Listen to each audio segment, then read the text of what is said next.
एकीकडे वक्फ बोर्ड आणि काँग्रेसची बाजू लावून धरत उद्धव ठाकरेंनी हिंदूंची नाराजी ओढवून घेतली आहे, तर दुसरीकडे संपूर्ण महाराष्ट्राच्या नजरेत राजकीय जाणकारांच्या नजरेतूनही ते घसरलेत। माझं तर म्हणणं स्पष्ट असं आहे की आता उद्धव ठाकरेंनी नमाज पढ़ायला हरकत नाही।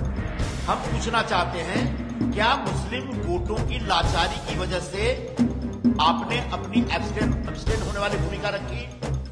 क्या आप नहीं चाहते हैं कि वक्फ बोर्ड विधेयक आए? क्या आप चाहते हैं कि वक्फ बोर्ड विधेयक नहीं आए?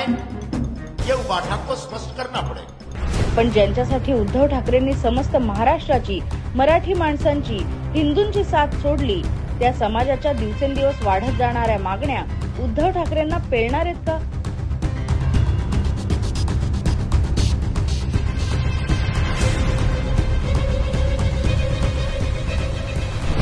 वक्फ बोर्डावरील विधेयकावेळी ठाकरेंचे खासदार संसदेत हजर नव्हते, म्हणून मुस्लिमांनी उद्धव ठाकरेंना हा इंगा दाखवलाय।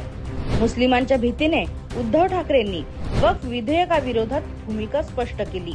मुस्लिम समाजानेही तात्काळ जनाब उद्धव ठाकरेंचे आभार मानले।